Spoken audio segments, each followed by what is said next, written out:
Good morning children. आज हम लेकर आए हैं आपके लिए इस पाठ यानी कि धरती से सागर तक। तो ये धरती से सागर तक ये जो पाठ है इसका एक और अभ्यास हम आपको कराने जा रहे हैं। यानी कि इस पाठ में जो हमने जानकारी पढ़ी थी उसी से संबंधित एक अभ्यास है जिसमें हम बात करने जा रहे हैं वायुमंडल के बारे में। वायु हर जगह व्याप्त है, यानी कि हम यहाँ पर हैं एक कमरे में, अगर पंखे बंद करके रखें तो भी वायु है, हवा है। हवा हम इंसानों के जिंदा रहने के लिए बहुत ज़रूरी है। तो हमारे आसपास का ये जो वातावरण है यहाँ पर वायु उपलब्ध होती ही है। तो वायु का ये जो आवरण है जो हमें चारों तरफ से हमें हमारी धरती को चारों तरफ से एक प्रोटेक्ट मतलब एक आवरण की तरह, एक कवर की तरह हमारे चारों ओर है, ये क्या कहलाता है? वायुमंडल कहलाता है। तो यहाँ पर यही प्रश्न हम करने जा रहे हैं कि वायुमंडल क्या होता है, उसको अंदर क्या चीज़ें शामिल हैं और उसे वायुमंडल क्यों कहा जा रहा है। चलिए देखते हैं। तो यहाँ हमने प्रश्न दिया है वायुमंडल किसे कहते हैं। तो वायु से हम परिचित है, हवा। तो धरती के चारों ओर, उत्तर में लिखा है धरती के चारों ओर, यानी हमारी पूरी अर्थ के चारों तरफ मौजूद गैसीय आवरण मौजूद है, अवेलेबल है। क्या? गैसीय आवरण, बहुत सारी गैसें हैं और वो हमारे धरती के चारों ओर एक कवर के रूप में फैली हुई हैं।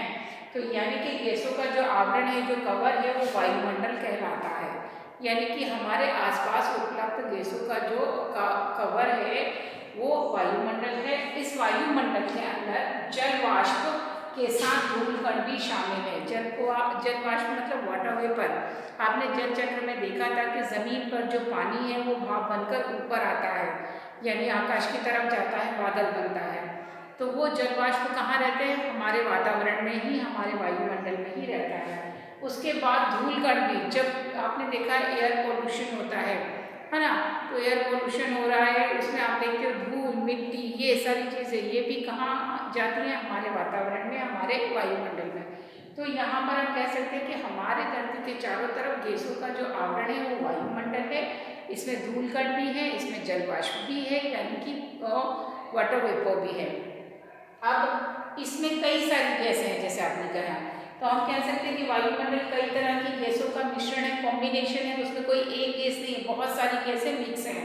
तो सबसे पहला है उसमें ऑक्सीजन और कार्बन डाइऑक्साइड की बात करते हैं। ऑक्सीजन वो गैस होती है जिसे हम इनहेल करते हैं, जिसे हम लेते हैं, है ना, मतलब जो ग्रहण करते हैं हम सांस, हमारे जिंदा रहने के लिए सबसे ज़रूरी गैस होती है ऑक्सीजन। ऑक्सीजन हम लेते हैं और कार्बन डाइऑक्साइड हम छोड़ते हैं। जो कार्बन डाइऑक्साइड गैस कौन ऑब्जर्व करते हैं, कौन ले लेते हैं? पेड़। तो यहाँ वायुमंडल में क्या कौन कौन सी गैसें? ऑक्सीजन है, कार्बन डाइऑक्साइड है, हाइड्रोजन है, हीलियम है, नियॉन है, ओजोन है और भी कई सारी गैसें हैं। यहाँ पर हमने आपको कुछ गैसों के नाम बताए। ये सारे नाम oxygen, carbon dioxide, hydrogen, helium, neon और ओजोन, ये गैसों के नाम हैं। कुछ के नाम आपने जैसे ऑक्सीजन, कार्बन डाइऑक्साइड सुना है, लेकिन नियॉन, ओजोन, हीलियम, ये गैसों के नाम आपने नहीं सुने। तो आप याद रखिए कि ये सारे गैसों के नाम हैं, आपसे पूछा जा सकता है। तो ये सारा अभ्यास जानकारी जैसे हम आपको बार बार कह रहे हैं कि आगे की कक्षाओं तक आपको काम में आएगा, इसीलिए इसे ध्यानपूर्वक समझिए, लिखिए और याद कीजिए, ताकि अगर आपसे प्रश्न पूछे जाएं तो आप उत्तर आसानी से दे सकें। तो कीजिए अभ्यास, लेखबद्ध कीजिए, याद कीजिए और अपने ज्ञान को बढ़ाइए और बने रहिए हमारे साथ। इसी प्रकार मिलेंगे अगले मॉड्यूल में। तब तक के लिए टेक केयर, बाय।